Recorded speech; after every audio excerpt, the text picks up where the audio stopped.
இங்கே பார்க்கிறோம், கர்த்தருடைய கண்கள் நீதிமான்கள் மேல் நோக்கமாய் இருக்கிறது, அவருடைய செவிகள் அவர் கூப்பிடுவதற்கு திறந்திருக்கிறது பார்க்கிறோம். ஆகவே கர்த்தருடைய கண்கள் நீதிமான்கள் நோக்கமா இருக்கிறது. அடுத்து பார்க்கிற 17 நீதிமான்கள் கூப்பிடும் போது கர்த்தர் கேட்டு அவருடைய எல்லா உபத்திரங்களுக்கும் நீங்களாக்கி விடுகிறார். நீதிமான்களை கண் நோக்கி பார்க்கிறார். அடுத்து நீதிமான்களுடைய உபத்திரங்களை நீக்கலாக்கி விடுவிக்கிறார். 19 பார்க்கும், நீதிமானுக்கு ஒரு துன்பம் அநேகம் இருக்கும், கர்த்தர் அவன் எல்லாவற்றும் நின்று அவனை விடுவிப்பார். ஆகவே நீதிமானை விடுவிக்கிறார். நீதிமானை கண் நோக்கி பார்க்கிறார். நீதிமானுடைய எல்லா உபத்திலிருந்து நீக்கலாக்கி விடுவிக்கிறார். நீதிமானுடைய ஜெபத்தை கேட்கிறார். அல்லேலூயா. நம்ம எல்லாரும் நீதிமான்களா? அல்லேலூயா சொல்லுங்க, எல்லாரும் சொல்லுங்க அல்லேலூயா. நம்ம எல்லாரும் நீதிமான்கள். சரி, எப்படி பார்க்கும்போது அவருடைய கிருபையால நாம் நீதிமானாக்கப்பட்டிருக்கிறோம். அவருடைய கிருபையாலே நீதிமானாக்கப்பட்டிருக்கிறோம். சரி, ஆனா வேதம் என்ன சொல்கிறது? நீதிமான் ஒருவனும் இல்லை, ஒருவனை காட்டிலும் இல்லை என்று சொல்லப்படுகிறது. அப்படி நீதிமான் ஒருவனும் இல்லை என்று சொல்லும் பொழுது நாம மாத்திரம் எப்படி நீதிமானாக்க முடியும்? இல்லையா? ஆனா நீதிமான நம்ம மாற்றி இருக்கிறார். எப்படி? நீதிமான் ஒருவனும் இல்லை இல்லையா? ஆனா நீதிமானா வாழ்வதற்குத்தான் நம்முடைய ஆண்டவர் இயேசு கிறிஸ்து அவர் நீதிபராக இருக்கிற அவர் இந்த உலகத்துக்கு வெளிப்பட்டு நம்முடைய பாவ அக்கிரம சாபத்தில் நம்மை விடுவிக்க முடியாகும். நம்முடைய சுபாவத்தை கர்த்தர் மாற்றி நம்மளை பரிசுத்தமான வாழ்க்கையை வாழ்வதற்கு உதவி செய்ய முடியாததான் அந்த பாவ மன்னிப்பு நிச்சயத்தை பெற்றுக் கொள்வதற்காக நமக்காக அவர் ரத்தம் சிந்தி அந்த ரத்தத்தினால நம்ம கழுவப்படும் போது அவருடைய கிருபையால நீதிமானாக்கப்படுகிறோம். ஆகவே உண்மையான மனந்திருமலோடு பாவ மன்னிப்பு பெற்று புதியதொரு வாழ்க்கை வாழ்வதற்கு தன்னை அர்ப்பணித்து ஆவியான வழிநடத்தல் பிரகாரம் வேத வசனத்தை கீழ்ப்படிந்து கர்த்தருடைய ஆவியால் நாம் நீதியில் நடத்தப்படும் போது ஒவ்வொரு நாளும் நமக்கு வருகிற எல்லா சோதனையிலிருந்து நாம் விடுவித்து அந்த நீதியின் பாதையில பரிசுத்தமாக நடத்தப்படும் போது தான் அவர் கிருபையால் நாம் நீதிமானாக்கப்படுகிறோம். அல்லேலூயா. ஆகவே உலகத்தில் பார்க்கும்போது ஒருவனும் நீதிமான் இல்லை என்று சொல்லப்படும் போது ஆண்டுடைய கிருபையால் நாம் நீதிமானாக்கப்படுகிறோம். எப்படி? அந்த நீதிமானுடைய ரத்தம் சிந்தப்பட்டதனாலே, இந்த பாவனுடைய ரத்தம் மீட்கப்பட்டதனாலே, ஆகவே நாம் அந்த நீதியின் பாதையிலே நடத்தப்படுகிறோம். மனசாட்சியிலே பரிசுத்த ஆவியானவர் கண்டித்து உணர்த்தி நம்மளை நீதியின் பாதை நடத்துறபடியால் தான் நாம் நீதிமானாக்கப்படுகிறோம். அல்லேலூயா. நம்ம மாம்சத்துல நாம் நீதிமான வாழ முடியாது. நம்ம மாம்சத்துல உண்மையா வாழ முடியாது. நம்ம மாம்சத்துல பரிசுத்தமா வாழ முடியாது. பரிசுத்த ஆவியார் தாமே நமக்குள் வாசம் செய்கிறபடினாலே சத்திய ஆவியான சகல சத்தியத்தில நம்மளை கண்டித்து உணர்த்தி நீதியில நடத்துகிறபடினாலதான் நாம் நீதிமானா இருக்கிறோம். அல்லேலூயா. ஆகவே அவர் கிருபையால் நாம் நீதிமானாக்கப்பட்டிருக்கிறோம். ஆகவே நாம் நீதிமான்கள் நாம கூப்பிடும்போது கர்த்தர் கேட்கிறார். ஆகவே நம்மேல் அவர் கண்ணோக்கம் இருக்கிற 15 வசனம் சொல்லப்படுகிறது. 17 சொல்லப்படுகிறது கூப்பிடும்போது கேட்கிறாரு. 17 சொல்லப்படுகிறது நீதிமானுக்கு அநேக துன்பங்கள் வரும், ஆனா எல்லாவற்றும் அவரை விடுவிப்பார். அல்லேலூயா. சரி, அப்ப நீதிமானுக்கு அநேக துன்பங்கள் வந்தாலும் ஆண்டவர் அவர் எல்லாவற்றையும் என்ன செய்கிறாரு? விடுவிக்கிறார். அப்போ துன்பம் வரும்போது நாம் எப்படி இருக்க வேண்டும்? அப்படி வரும்போது அது நம்ம விட்டை விலகி போயிடும். துன்மார்க்கம் வந்தா அது அவ்வளவுதான், முடிஞ்சு போச்சுக்காது இல்லையா? நீதிமானுக்கு வந்தா கண்டிப்பா ஆண்டு உதவி செய்து எல்லாவற்றிலும் விடுவிக்கிறார். சரி, ஒரு சோதனை ஒண்ணு இருக்கிறது இல்லையா? நம்ம நீதிமான் என்று சொல்லுகிறோம், நம்மளே நீதிமான் என்று சொல்கிறோம். ஆண்டு நம்மளை நீதிமான மாற்றி விட்டார். சரி, நாம் இந்த உலகத்தில் நீதிமான வாழுகிறோம். நீதிமானா வாழுகிறோம்னாக்கா நம்மள வழிநடத்துகிற நீதி பார்த்து நம்ம வழிநடத்துகிறார். அதுவே நீதிமான்கள். அப்போ இந்த நீதிமான நம்ம வாழ்வதற்கு உலகம் நம்மை பார்த்து சொல்லணும், இவன் கிறிஸ்துவனா இருக்கிறான், அவனை கிறிஸ்துவனாரு நீதிமானா இருக்கிறான். அப்ப அவன் நீதிமான் என்றால் அவன் நீதிமான் என்று நிரூபிக்கப்பட வேண்டும். ஒரு கிறிஸ்துவன் என்றால் கிறிஸ்துவ நிரூபிக்கப்பட வேண்டும். அப்ப நிரூபிக்கப்படுவதற்கு என்ன நடத்தப்பட வேண்டும்? அங்க ஒரு பரீட்சை கண்டிப்பா வேணும் இல்லையா? நான் தேர்வில் சரியா, தம்பி நல்லா அழகா சொன்ன சாட்சி, நான் சரியா படித்திருக்கிறேன் ஒரு அடையாளத்துக்கு தான் ஒரு தேர்வு இருக்குது இல்லையா? அந்த தேர்வு வெற்றி பெறும்போதுதான் நான் அழகாக படித்திருக்கிறேன் என்பதை அந்த தேர்வு மூலமா வெளிப்படுத்துது. நல்லா படிக்கிறேன் என்பதை, நல்ல கவனம் செலுத்தி நல்லா படிக்கிறேன் என்பது ஒரு தேர்வு மூலமாகவே அது ஒரு சோதனை, ஒரு டெஸ்ட் இல்லையா? அது மூலம் வெளிப்படுகிறது. அந்த மாதிரி நம்முடைய வாழ்க்கை. ஆக நம்ம வாழ்க்கையில் வருகிற எல்லா சோதனையிலிருந்து வருகிற எல்லா உபத்திலிருந்து நம்மை காத்துக் கொள்வதற்கு வேத வசனம் நம்மளை சரியாக நடத்துமானால் நாம் நீதிமானா இருக்கிறோம். அல்லேலூயா. சரி, இப்ப யோபு புத்தகத்தை நம்ம எடுத்துக்கொள்ளலாம். யோபு 1ஆம் அதிகாரம் 1ஆம் வசனம் வாசிங்க. நானே வாசனம் நேராவது.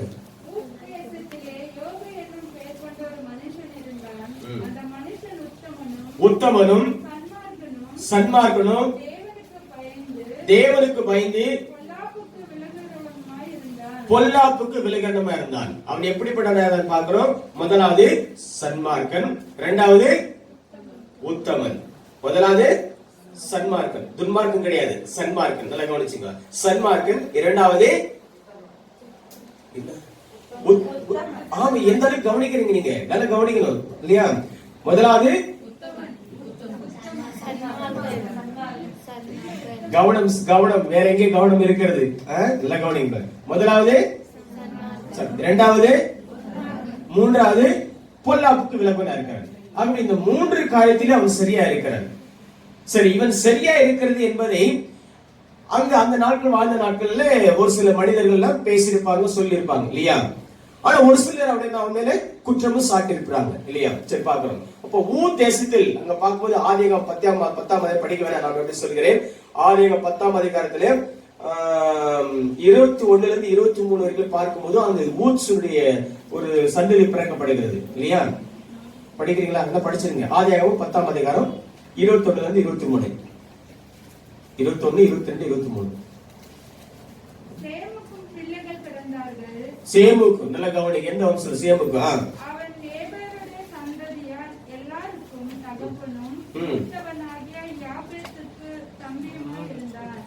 சேமுடைய குமாரர் ஏலாம், அசூர், அர்பக்சாத், லூத், ஆராம் என்பவர்கள். ஆமா, ஊஸ் பேர் வந்தா? ஆராமுடைய குமாரர் சரி. அப்ப ஊச் என்ற ஒரு மனித நாட்கள் வாழ்ந்திருக்கிறார்கள் இல்லையா? சரி, அவருடைய பேர்ல ஒரு பட்டணம் இருக்குது. அவருடைய பேர்ல பட்டணம் இருக்குது, வாசிக்க வேண்டாம். எரேமியா 25:20 அங்க ஊத் தேசம் சொல்லப்படுகிறது. அடுத்து புலம்பல் 4ஆம் அதிகாரம் 21 அங்கு ஊத் தேசம் என்று சொல்லப்படுகிறது. ஆகவே இந்த யோபு வாழ்க்கை பார்க்கும்போது கிட்டத்தட்ட ஆபிரகாம் வாழ்ந்த அந்த காலகட்டத்தில் வாழ்ந்திருக்கிறதாக சொல்லப்படுகிறது. ஆகவே ஊஸ் என்ற மனிதன் வாழ்ந்தபடினாலதான் அவனுடைய பேரில் அந்த பட்டணம் இருந்திருக்குது பார்க்கிறோம் இல்லையா? சரி, அப்ப அந்த பட்டணத்திலே இந்த மனிதன் வாழ்ந்திருக்கிறார் பார்க்கிறோம். அவன் உத்தமனும் சன்மார்க்கனும் தேவனுக்கு பயந்து பொல்லாப்பு விலகனுமா இருந்தான். ஆகவே ஒரு நல்ல ஒரு மனிதனாகவே அந்த நாட்கள் வாழ்ந்திருக்கிறார் பார்க்கிறோம். சரி, ஆனா இப்ப 4ஆம் வசனம் வாசிங்க. அவன் குமாரர் அவனவன் தன் நாளிலே தன் வீட்டிலே விருந்து செய்து தங்கள் 3 சகோதரிகளையும் தங்களோட போஜனம் பண்ணும்படி அழைப்பார்கள். சரி, இப்ப இங்க பார்க்கும்போது இவன் உத்தமனும் சன்மார்க்கனும் இருக்கபடினாலே தன் பிள்ளைகளை எப்படி நடத்துறார் பார்க்கும்போது, அவன் குமாரர் அவனவன் தன் நாளிலே, அவனவன் தன் நாளிலே. அப்பனா குடும்ப தண்டனை வச்சிருக்கிறார். மகன்கள் குடும்பத்தை தனித்தனி தான் வச்சிருக்கிறார். அங்க பார்க்கும்போது அதனாலே தன் வீட்டிலே, அப்போ தன் வீட்டிலே விருந்து செய்து தங்கள் 3 சகோதரிகளும் தங்களோட போஜன பெறும்படி அழைப்பார்கள். அப்போ ஒவ்வொரு சகோதரரும் தனித்தனி வீட்டில் தான் வைத்திருக்கிறார். யாரு? யோபு தன் பிள்ளைகளை குடும்பமா தனித்தனி வைத்திருக்கிறாரு. அவங்க வீட்டுல அவங்க நாள், மாசத்துல ஒரு நாள் இல்லையா வாரத்துல ஒரு நாள் என்ன செய்வாங்க, தன் சகோதரிகளை அழைத்து வந்து அவங்க வீட்டுல விருந்து செய்து கவனிச்சு அனுப்புவாங்க. அப்போ பிள்ளைகளை சரியான முறையிலே அங்கு வழிநடத்தது பார்க்கிறோம்.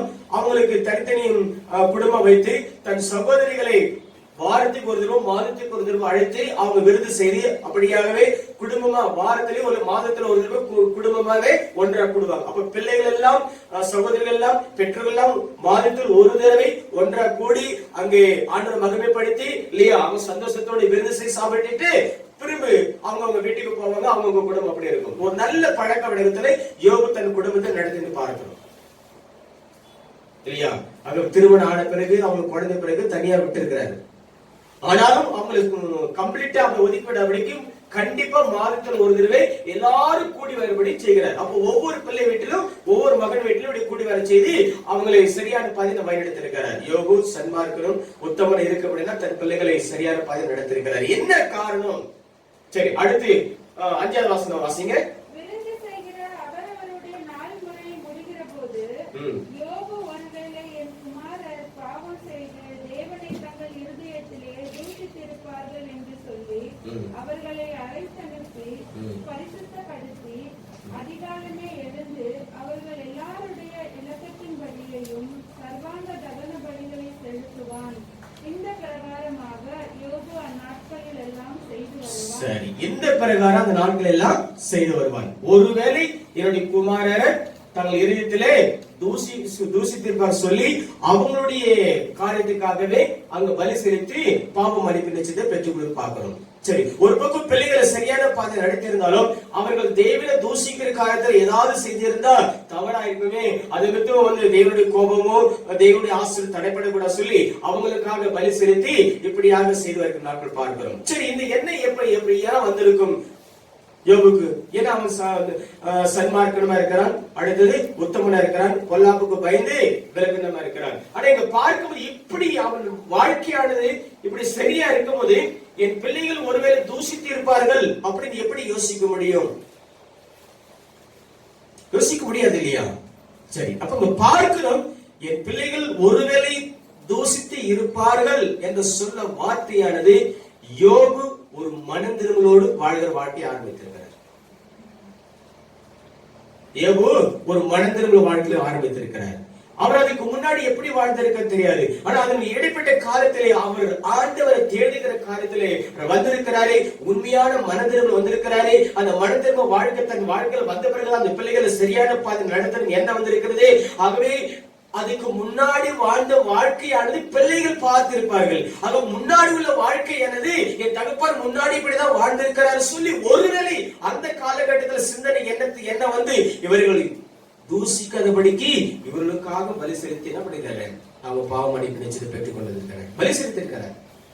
அப்போ யோபு பார்க்கும்போது ஒரு மனதிரும்பல் வாழ்க்கை வாழ்ந்திருக்கிறார், மனதிரும்பல் வாழ்க்கை வாழ்ந்திருக்கிறார். இன்னும் உங்களுக்கு சரியாக நான் சொல்ல வரேன். ஒரு மனிதன் மனதிரும்பி தான் உத்தமத்திலும் சன்மார்க்கனும் நீதிமான வாழ எப்போ நினைக்கிறாரோ, அடுத்து தன் பிள்ளைகளையும் தன் குடும்பத்தை சரியா நடத்தி நினைக்கிறார்களோ, பின்னாடி உள்ள வாழ்க்கை அதுக்கு முன்னாடி வாழ்ந்ததே பாவோட வாழ்க்கை எந்த விதத்திலும் தன் பிள்ளைகளை தொடாதபடிக்கு காக்க வேண்டும் என்ற சிந்தனை அதிகமா இருக்கும். இருக்கா இல்லையா? நாம் இடைப்பட்ட நாட்கள் ரசிக்கப்பட்டிருந்தா, அதுக்கு முன்னாடி உள்ள வாழ்க்கை நம்ம பிள்ளைகள் பார்த்திருந்தா கண்டிப்பா இடைப்பட்ட நாட்கள் அந்த வாழ்க்கை பிள்ளைகளுக்கு வரக்கூடாது சொல்லி நம்ம இன்னும் அதிகமா புத்திமதி சொல்லி என்ன பண்ணுவோம், அவங்க சரியான பாதையில வழிநடத்துவோம். கிறிஸ்துக்குள் வரும்போது தன் பிள்ளைகளை சரியான பாதையில் வழிநடத்திற்கு கண்டிப்பா புத்திமதி சொல்லுவோம், சபைக்கு அழைத்து சொல்லுவோம், பாஸ்டர் சொல்லுவோம், பாஸ்டர் புத்திமதி சொல்லுவோம். ஏன் நான் மனம் திரும்பி நான் எப்படி வாழணும் அதே மாதிரிதான் தன் பிள்ளைகளை வாழ வேண்டும் எண்ணம் இருக்கு அப்படின்னா அப்படி சொல்லுவோம். ஆனா நம்ம ரட்சிக்கப்பட்டு அதன் பிறகு திருமணம் செஞ்சு திரும்ப அதன் பிறகு பிள்ளைகள் பிறந்தா அவங்க நான் எப்படி வாழணும் அதே மாதிரி அவங்க ஃபாலோ பண்ணுவாங்க. ஆனா இடைப்பட்ட அந்த காலகட்டத்தில் நம்ம மனதையும் வாழ்வோமானால் அதுக்கு முன்னாடி இருக்க பிள்ளைகள் வாழ்க்கை கண்டிப்பா சரியா கொண்டு போகணும்னு நினைப்போம் இல்லையா? சரி, இப்ப இன்னும் இதை விளக்க வேண்டும் என்றால் அடுத்து இங்க கீழே பார்க்கலாம். 6ஆம் வசனம் வாசிமா. ஒரு நாள் தேவபுத்திரர் கர்த்தருடைய சன்னதியில் வந்து நின்றபோது சாத்தானும் அவர்கள் நடுவிலே வந்து நின்றான். 7-8 வாசிங்க. கர்த்தர் சாத்தானை பார்த்து, நீ எங்கே இருந்து வருகிறாய் என்றார். சாத்தான் கர்த்தருக்கு பிரதியுத்தரமாக, பூமி எங்கும் உலாவி அதில் சுற்றி திரிந்து வருகிறேன் என்றான். இது 2 வசனத்தை நான் விளக்க கொடுத்து தருவார்கள். ஒரு நாள் தேவபுத்திரர் கர்த்தருடைய சந்நிதியில் வந்து நின்ற போது சாத்தானும் அவர்கள் நடுவே வந்து நின்றான். சரி, இந்த வசனத்தை அதிகமா நானும் அப்படித்தான் தியானிச்சிருக்கிறேன். நான் என்ன கற்றுக்கொள்கிறேனோ அது உங்களுக்கு கற்றுக்கொள்கிறேன். நான் ஆனா ஆராய்ந்து பார்க்க ரொம்ப அதிகமா தீவிரமா ஆராய்ந்து பார்ப்பேன். இது படிக்கும் போது ஒரு நாள் தேவபுத்திரர் கர்த்தருடைய சந்நிதியில் வந்து நின்ற போது, கர்த்தருடைய சந்நிதி எங்க?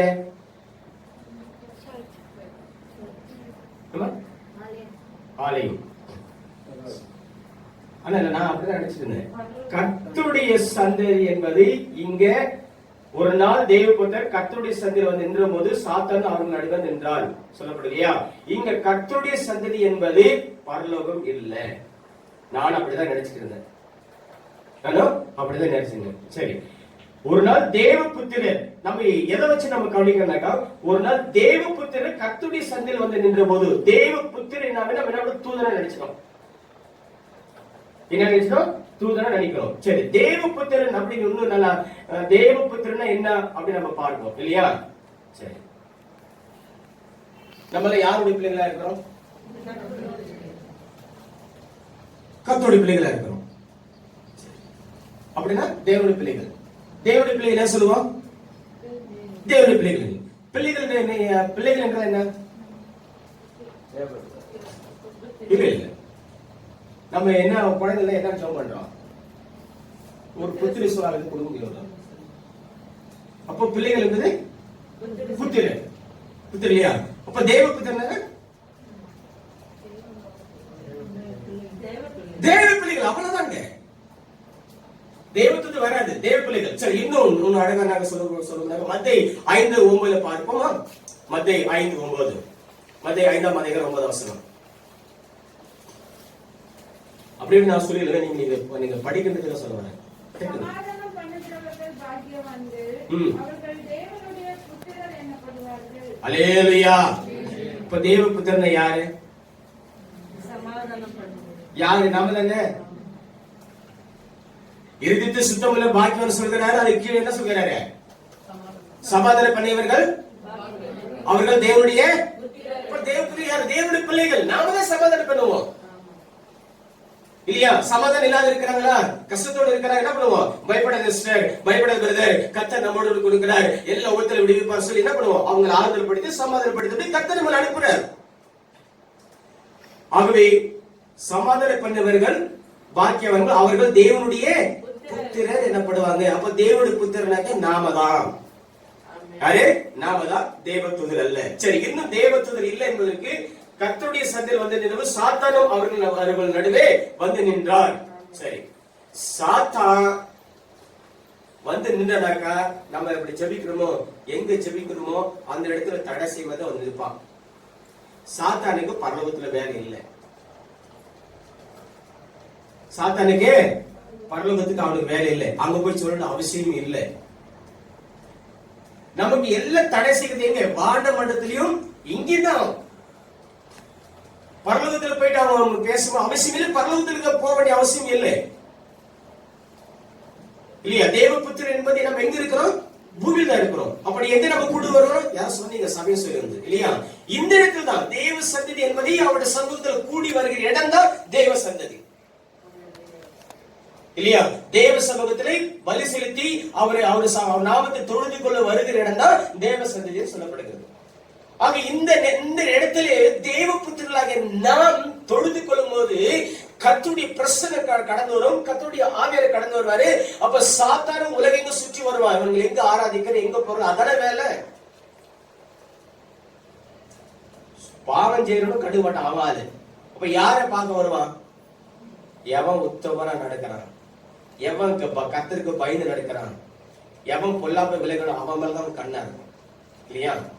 சரி, அப்போ தேவ சந்தையில் வந்து நின்றான் அப்படின்னு பார்க்கிறோம். இப்ப வாசிங்க 8ஆவது வசனம், யோபு 1:8. கர்த்தர் சாத்தானை நோக்கி, தாசனாகிய யோபின் மேல் கவனம் வைத்தாயோ? உத்தமனும் சன்மார்க்கனும் தேவனுக்கு பயந்து பொல்லாப்புக்கு விலகுகிறவனுமாகிய அவனைப் போல பூமியில் ஒருவனும் இல்லை என்றார். பூமியில் ஒருவேளை பூமியில் நடக்கிற காரியம் இது பரலோகத்தில் நடக்கிற காரியம் இல்லை. அது முதல்ல நான் தெரிஞ்சுங்க. தேவபுத்திரன் நாம். அடுத்து சாத்தான வந்து எங்க சோதிக்கிறார்? பரலோகத்துல போய் சோதிக்கல. அவன் பரலோகத்துல அவனுக்கு வேலையில் அங்கிருந்து தள்ளப்பட்ட நம்மளதான் வந்தது. அவனுடைய சோதனை எங்க இருக்கு? ஒண்ணு வானமண்டலம் இருக்கும். ஏன்னா வானமண்ட காரண பொல்லாதவர்கள் சொல்ற இல்லையா? வானமண்டலத்துல நமக்கு இங்க கிரியை செய்து கொண்டிருப்பான். அடுத்து இந்த பூமியில் என்ன பண்ணுவான்? எவனை விடுங்களான்னு வகை தேடி திரிந்து கொண்டிருக்கிறார் சொல்லி சாத்தான் அப்படி நம்ம சொல்லுகிறோம். ஆகவே பரலோகத்தில் இருக்க அவனுக்கு வேலையில பரலோகத்தில் தேவதூதர் இருக்கிறாங்க, ஆரவாரம் இருக்கு, அங்க சத்தம் இருக்கு, நெல்லா இருக்கு, அங்கிருந்து ஆசிரியர் கடந்து வருவதற்கு தடைப்படுகிறதா வானமண்டலம். நம்முடைய குற்றம் நம்ம குற்றம் செலுத்துறது இல்லையா? இப்ப தானியேல் சொல்கிறார், ஜெபம் கேட்கப்படுது, ஆனால் எங்க தடைப்படுது? வானமண்டலம் இல்லையா? அங்க மிகாவேலோட அங்க ஃபைட் பண்றது பாக்குறோம். அங்க நமக்காக ஆசிரியர் கொண்டு வரும்போது இடையே தடுத்து நிறுத்தி வானமண்டலம் என்ன பண்ணுவா? எதுக்கு எங்க போன, யாருக்கு ஆசிரியர் கொண்டு போற, இல்ல நம்ம யோபுக்கு கொண்டு, யோபு சரியோடு தெரியுமா, அவன் எப்படிப்பட்ட வாழ்க்கை வாழ்ந்தா தெரியுமா சொல்லி அந்த தடை பண்ணிக்கிறான். இப்படிதான் ஃபைட். கோர்ட்ல வாதாடுறது தான் வானமண்டல. நம்ம நடிக்கிற கத்திகளாம் எடுத்து வாதாட மாட்டாங்க, அதெல்லாம் கிடையாதுங்க. குற்றப்படுத்துகிற காரியம், அப்ப எப்ப நம்ம பாவ மன்னிப்பு நிச்சயத்தை நம்ம பெற்றுக்கொள்கிறோமோ, அந்த குற்றத்துக்கு எப்ப பாவ மன்னிப்பு பெற்றுக்கொள்ளுமோ அப்ப உடனே அங்க தேவதூதனுக்கு கட்டளை வரும். இல்லை, என் மகன் பாவ மன்னிப்பு பெற்றுக்கொண்டான், அவன் கிருபையால் நீதிமானாக்கப்பட்டிருக்கும் போது உடனே அந்த வார்த்தை சொல்லும்போது சாத்தான் விலகி விடுவான். இந்த பூமியிலும் நம்முடைய காரியங்களை குற்றப்படுத்துறதுக்கு அவன் திருந்து கொண்டே இருப்பான். யாருன்னா எல்லாம் ஒழுங்கா சாட்சியா இருக்கிற வாழ்கிறாங்க, 4 பேர் குற்றப்படுத்தினே இருப்பாங்க. பாச சும்மனல் எப்ப பார்த்ததே அதான் அந்த கண்ணோட்டம் இல்லையா? ஏதாவது யார் பக்தியார்களுக்கு அந்த நல்ல விஷயத்தை சொல்லும் போது ஏதாவது குற்றப்பட்ட காரியத்தை பிசாசு செய்யணும். சரி, இங்க பார்க்கும்போது அப்ப கர்த்தர் சொல்றாரு, கர்த்தர் சாத்தான் நோக்கி, என் தாசனை யோபன்கள் கவனம் வைத்தாயோ அப்படின்னு கேட்கப்படும் போது ஏன் கவனம் வைத்த கேட்கிறான் ஆண்டவரே, அதுக்கு முன்னாடி வாழ்ந்த வாழ்க்கை வித்தியாசம் இருந்து இப்போ வாழ்கிற வாழ்க்கை அவன் சன்மார்க்கனும் இல்லையா, பொல்லாப்புக்கு விலகி இருக்கணும் இல்லையா, அங்க பார்க்கிற சன்மார்க்கனும் தேவனுக்கு பயந்து பொல்லாப்பு விலகணுமா இருக்கிறான். ஆகவே அவன் உத்தமரா நடக்கிறான் என்பதை அங்க ஆண்டவர் அவரிடத்தில் சொல்லுது பார்க்கிறோம். இப்ப சாத்தான் ஏன் கவனம் வைத்திருப்பா, என்ன சொல்ல வந்திருப்பானாக்கா, கண்டிப்பா அதுக்கு முன்னாடி இந்த லைஃப், மனிதர்களுக்கு முன்னாடி இந்த லைஃப் தான் அங்க சொல்ல வந்திருப்பான். இல்லை, அவன் மோசமான லைஃப் வாழ்ந்திருக்கிறான், அவன் இப்படி எல்லாம் வாழ்ந்திருக்கிறான் சொல்லும்போது இல்லை, அவன் எனக்காக சாட்சியம் வாழ்ந்தான். எப்போ மனம் திரும்பி ஆண்டவரை அவன் பணிந்து ஆண்டவருக்கு பயந்து வாழ ஆரம்பித்தானோ அப்பயே அவனுக்கு சோதனை ஸ்டார்ட் ஆயிடும். ஏன் அப்பதான் சொல்றான், விட்டு பாருங்க, நான் சோதிச்சு பாக்குறேன். அப்போ நீதிமானுக்கு சோதனை வருது. சரி, இயேசு கிறிஸ்து ஞானஸ்நானம் எடுத்தாரா? எடுத்த உடனே எங்க போறாரு? அவரு பணத்துக்கு போறாரு. யார் கொண்டு போறது? பிசாசா? ஆவியானவர்களே சோதிக்கும்படிதான் கொண்டு போகிறார். யார் கொண்டு சோதிக்கிறதுக்கு? ஏன்? ஒவ்வொரு மனிதன் தன் மனம் திரும்பின வாழ்க்கையில கடந்து வரும்போது அவனுக்கு ஒரு சோதனை இருக்கு. தேவனே அதை அனுமதிக்கிறார். அங்க சோதிக்கிறது யார்? இயேசு கிறிஸ்து.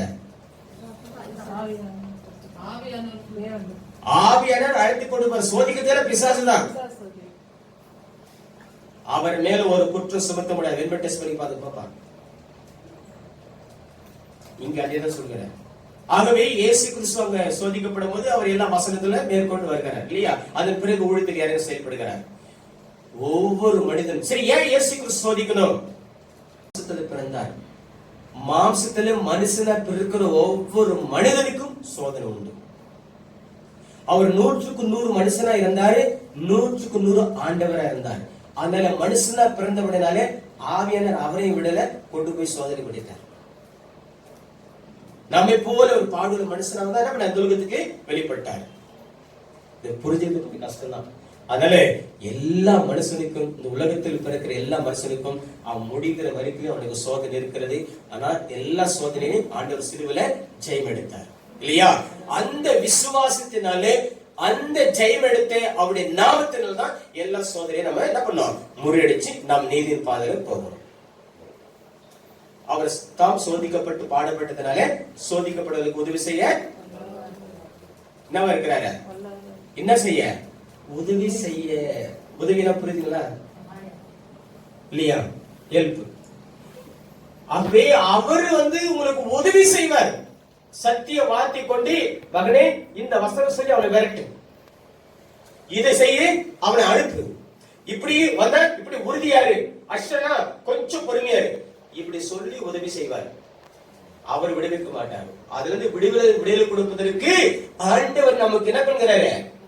உதவி செய்கிறார். பலவீனத்தில் அவர் பலன் பூர்ணமாகிறது. அப்ப சோதனையை நாம ஜெயிக்க வேண்டும், நாம தான் ஜெயிக்க வேண்டும். அவர் ஜெயித்தார், அதே போல நாம ஜெயிக்கணும். அதுக்கு ஆவியானவர் உதவி செய்கிறார். ஆனா யார் தான் சோதனை ஜெயிக்கணும்? நாம தான். அப்ப இங்க யோபுக்கு பார்க்கும்போது அவன் சன்மார்க்கனும் இல்லையா? சன்மார்க்கனும் உத்தமனும் பொல்லாப்புக்கு விலகான வாழ்க்கை எப்போ வாழ ஆரம்பித்தாரோ, அவன் வாழ்க்கை அப்படியே போக இருக்கும்போது அங்க தேவ சந்திலே கடந்து வரும்போது அங்கே தேவ பிள்ளைகள் மற்ற என்ன சொல்றது, நம்ம ஊழியக்காரர்கள் அந்த நாட்கள் தெரிந்து கொண்ட தேவ பக்தர்கள் மனுஷர்கள் அங்கே தேவசனங்கள் கூடி பலி செலுத்தி ஆராதிக்கும் போதுதான் அங்கே சாத்தான் போகிறான். அப்ப அங்கே சாத்தான் போகும்போது அங்க கவனிக்கிறான். அப்போது கர்த்தருடைய பிரசன்னம், கர்த்தருடைய ஆண்டவர் அந்த இடத்துல கடந்து வருகிறாரு. அப்போ ஏதோ ஒரு நோக்கத்தோடு தான் வந்திருக்கிறான் சாத்தான். அப்படி கேட்கும் போது இவன் சொல்கிறான், யோபுக்கு பத்தி நீ என்ன நினைக்கிற அப்படி கேட்கும் போது அங்க ஆண்டு சொல்கிறார், யோபு மேல கவனம் வச்சுட்டாயோ, ஏன் கவனம் வச்சுட்டு கேட்கிறான்னாக்கா அவன் இப்பொழுது உத்தமனா வாழ்கிறான், உண்மையா வாழ்கிறான். அப்படி சொல்லும் போது சாத்தா என்ன சொல்லிருப்பான், இல்ல இல்ல அவன் வாழ்க்கையில அவன் எப்படி எல்லாம் இருந்தது, அவன் இப்போ சும்மா நடிக்கிறான், இல்ல அப்படி இருக்காது. அப்ப சொல்லும்போது வேதனை சோதிச்சு பார்ப்பான், சோதித்தே பாரு. ஆகவே ஒவ்வொரு மனிதனுக்கும் ஒரு சோதனை வருகிறது, ஒவ்வொரு மனிதனுக்கும் சோதனை வருகிறது பார்க்கிறோம் இல்லையா? சரி, அங்க பார்க்கும்போது அதுக்கு 9ஆம் வசனம் சொல்லப்படுது, சாத்தான் கர்த்தருக்கு விரோதமாக யோபு விரோதமாக தேவனுக்கு பயந்து நடக்கிறான் சொல்றான். விரோதாவா? அப்ப 10ஆம் வசனம், நீ அவனையும் அவன் வீட்டாரையும் அவனுக்கு உண்டான எல்லாவற்றையும் சுற்றி வேகடிக்கவில்லையோ, அவன் கைகளின் கிரியை ஆசீர்வதித்து அவனுடைய சம்பத்து தேசத்தில் பெருகிற்று அப்படி சொல்கிறார். சாத்தான் சொல்லுவது பார்க்கணும் இல்லையா? அப்ப சொல்லுங்க 11ஆம் வசனம் பார்க்கும்போது, ஆனாலும் உடைய கையை நீட்டி அவனுக்கு உண்டானதை எல்லாம் தொடுவினால் அப்பொழுது அவன் உமது முகத்துக்கு எதிரே உம்மை தூசிப்பான பாரும் என்றார். ஆல்ரெடி சொல்றான், ஹலோ தூங்குறீங்களா, பிரசங்க தூங்குற மாதிரி இருக்கா, என சோதனை. யோபு புத்தகம் ரொம்ப சோதனை இல்லையா? நான் சோதித்து பின் பொன்னாக விளங்குவேன். அல்லையா? யோபு சொல்லுகிறார். ஆகவே பிரியமானவர்களே, நாம் நீதிமானா வாழ்வோமானால், நாம் உத்தமனா வாழ்வோமானால், கர்த்தருக்கு பயந்து வாழ்வோமானால் அதுக்கு பிறகு ஒரு ஆசீர்வாதம் இருக்கிறது. ஆனா அந்த ஆசீர்வாதத்திற்கு இடையில ஒரு சோதனை வருகிறது.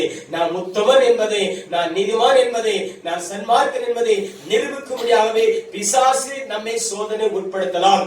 ஆனால் சோதனை வரும், சோதனை நம்ம ஜெயிக்க வேண்டும். அல்லேலூயா. ஆண்டவராக இயேசு கிறிஸ்து ஜெயிச்சது போல வேத வசனத்தை கொண்டு நாம் சோதனை ஜெயிக்கத்தான் வேண்டும். ஆகவே அந்த சோதனை பரலோகத்தில் நடக்கல, பூமியில் நடக்குது. எங்க நடக்குது? பூமியில் நடக்குது. ஆகவே இந்த சோதனையை நாம் எந்த அளவுக்கு நாம் மேற்கொள்கிறோமோ, ஜெயம் எடுக்கிறோமோ, அதன் பிறகுதான் நம்முடைய வாழ்க்கை எப்படி இருக்கிறது என்பதை இந்த சோதனை மூலமா தான் வெளிப்படும் மக்களுக்கு. அவங்க எவ்வளவு கஷ்டப்பட்டாலும் அவங்க எப்படி இருக்கிறாங்க? சரியா இருக்கிறாங்க. அவங்க வாரம் தவறாம ஆலயத்துக்கு போகிறாங்க, வாரம் தவறாம ஆலயத்துக்கு போகிறாங்க, கர்த்தருடைய ஊழியத்தை தாங்குறாங்க, கர்த்தருடைய என்ன சொல்றது, கர்த்தருக்கு ஊழியத்தை தாங்குறது, கர்த்தருடைய ஊழியத்துல அவங்க பங்கெடுக்கிறாங்க. சோதனை வரும், சபைக்கு போகாதபடிக்கு, காணிக்கு கொடுக்காதபடிக்கு, குடும்ப ஜெபம் பண்ணாதபடிக்கு, ஆவிக்கு உறுத்தல நமக்கு போராட்டம் வரும். மற்றவங்க யாராவது வந்து பேசுவாங்க, திட்டுவாங்க, கோபப்படுவாங்க, எரிச்சல் அடைவாங்க. இது எல்லாம் சோதனை வரும். ஆனாலும் அது சோதனை வந்தாதான் என் மனநிலைமை, என் வாழ்க்கை எப்படி இருக்கிறது என்பதை கர்த்தரும் பார்ப்பாரு, நாம பார்க்க முடியும். அல்லேலூயா. சரி, வனாந்தரத்துல இஸ்ரவேல் ஜனங்களை சோதிச்சாரா இல்லையா? சோதித்தார். சொல்கிறார், முழு இருத்தோடும் முழு ஆத்துமோடும் முழு பலத்தோடும் என்னை சேவிக்கிறாள் என்பதை நான் இவர்களை சோதித்து பார்ப்பது சொல்லி சோதிக்கிறார். அப்பதான் அவங்க எல்லாம் முறுமுறுக்கிறாங்க, முறுமுறுப்பு உண்டாகிறது. உடனே கண்டுகுட்டி உண்டாகிட்டாங்க. அவ்வளவு அற்புதத்தை பார்த்து அவங்கள மனநிலை எப்படி இருக்கிறது? சோதித்து பிறகுதான் அவங்க மனநிலைமை தெரிகிறது. பிரியமானவர்களே, நம்ம வாழ்க்கையில சோதனை வருமானால் அதை பொறுமையோடு சகித்து நாம் மேற்கொள்ள வேண்டும். ஏன்னா அந்த பொறுமையை தான் பிறகு ஆசீர்வாதம் கொண்டு வரும். கொஞ்சம் நிதானிப்போம், கொஞ்சம் பொறுப்பா. எதுக்கு சொல்கிறோம்? அதன் பிறகு ஒரு ஆசீர்வாதம் இருக்கிறது. ஆகவே நம்ம வாழ்க்கையில இந்த நாட்கள் நமக்கு ஒரு சோதனை ஒரு இருக்கலாம். சோதனை காலகட்டத்தில் இருக்கிறோம். நிறைய பேர் வேலை எடுத்திருக்கிறீங்க இல்லையா? வீட்டு வாடகை கொடுக்க முடியல, லோன் கட்ட முடியல, வருமானத்துக்குரிய குறைந்திருக்கிறது. ஒருவேளை இந்த நாட்கள் சோதனை நாட்கள் நமக்கு இருந்தாலும், இந்த சோதனை நாட்களை நாம் நீதிமான்கள் என்பதை, நாம் கிறிஸ்துவர் என்பதை சமுதாயத்துக்கு நாம் நிரூபிக்கணும். யோபு தன் வாழ்க்கை நிரூபித்தார்.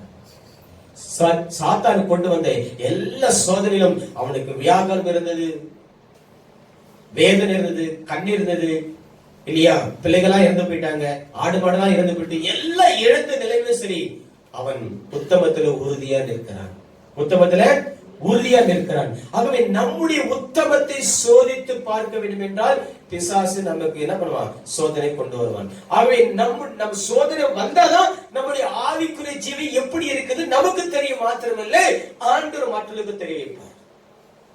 ஹலோ, நம்முடைய பரிசுத்தமான வாழ்க்கை, நம்முடைய உத்தமமான வாழ்க்கை நமக்கு தெரிந்தாலும் மற்றவர்களுக்கு தெரியும்படியாகவே, சமுதாயத்துக்கு தெரியும்படியாகவே நம்ம வாழ்க்கை எந்த சூழ்நிலையும் எந்த கஷ்டத்திலும் நம்ம சாட்சியுள்ள வாழ்க்கை வாழுகிறோம் என்பதை சமுதாயத்துக்கு மற்றவர்களுக்கும் தெரிவிக்கும்படியாகவே ஆண்டவர் சில நேரத்திலே சோதனை அனுமதிக்கலாம். ஹலோ, ஆகவே அந்த சோதனையை நாம் எந்த அளவுக்கு தேறி இருக்கிறோம், எந்த அளவுக்கு பக்குவப்பட்டிருக்கிறோம், எந்த அளவுக்கு வேத வசனம் கை கொள்கிறோம், எந்த அளவுக்கு அந்த வார்த்தையை நம்ம கை கொண்டு சாட்சிய ஜீவிக்கிறோம் என்பதை நமக்கு சோதனை வந்தாதான் தெரியும். அந்த சோதனைகளை நாம் உறுதியா நிற்போமானால் அதன் பிறகு வருகிற ஆசீர்வாதம் இரட்டிப்பா இருக்கும். அல்லேலூயா, அல்லேலூயா. அவர் பிரியமானவர்களே, இப்போது இருக்கிற காலகட்டத்திலே நமக்கு சோதனை இருக்கலாம். பொறுமையா இருங்க, சகித்திருங்க, உத்தமத்தில் இருங்க, விசுவாசத்தில் இருங்க, உறுதியா இருங்க, வார்த்தையிலும் வாழ்க்கையிலும் மற்றவர்களுக்கு உதாரணமா இருங்க. நாம் உத்தமர் என்பதை, நாம் நீதிமான் என்பதை சமுதாயத்துக்கும் சபைக்கும் நம்ம வெளிப்படுத்த வேண்டும். எப்ப வெளிப்படும், நமக்கு ஒரு சோதனை வரும்போது தான், அந்த சோதனையிலிருந்து நாம் ஜெயம் எடுக்கும் தான் நம்முடைய லைஃப், நம்முடைய ஆவிக்குரிய ஜீவியம் எப்படிப்பட்ட என்பதை சாத்தானும் அறிந்து கொள்வான், மக்களும் அறிந்து கொள்வாங்க, சபையார் அறிந்து கொள்வாங்க. ஆண்டவரும் நம்ம சோதித்து பார்த்து, என் பிள்ளை நான் சொன்ன வண்ணமாகவே அவன் உத்தமனா வாழ்கிறான், அவன் சன்மார்க்கனா வாழ்கிறான், பொல்லாப்பை விலகி வாழ்கிறான், அவனுக்கு வந்த சோதனையை அவன் உறுதியை நிற்கிறான் சொல்லி அவனை ஆண்டவர் இரட்டிப்பாட நன்மையிலே ஆசீர்வதிப்பார். அல்லேலூயா. ஆகவே சபை மக்கள் நாம் நினைக்கலாம், வருமானத்துக்கு ஒன்றுமில்லை, காணிக்கு கொடுக்க வேண்டும், மற்றவர்களுக்கு உதவி செய்ய வேண்டும், நிறைய எண்ணங்கள் இருக்கிறது. ஆனா இப்போது நமக்கு கொரோனானால நிறைய சோதனை நாம் கடந்து போக வேண்டிய சூழல் இருக்கிறது. பிரியமானவர்களே, ஆவியா நம்மோடு கூட இருக்கிறார். நாம் உத்தமன் என்பதை, இல்லையா,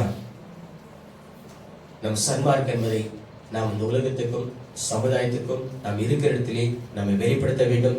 எல்லா சூழ்நிலையிலும் மகிழ்ச்சியா இருக்க கத்துக்கணும், பொறுமையா இருக்க கத்துக்கணும், இல்லையா, பொறுமையா இருக்க கத்துக்கணும். என்ன இருக்கோ அதை பயபக்தியோடு திருப்தியோடு நாம் அனுபவிக்க வேண்டும். ஆகவே எனக்கு அது இல்லை இது இல்லை சொல்லி ஏகப்பட்ட கவலைகளை நீங்க உங்க இருதயத்தில் கொண்டு வந்தால் நீங்க உலகத்துக்குரிய வாழ்க்கையில் அங்க இருக்கணும்.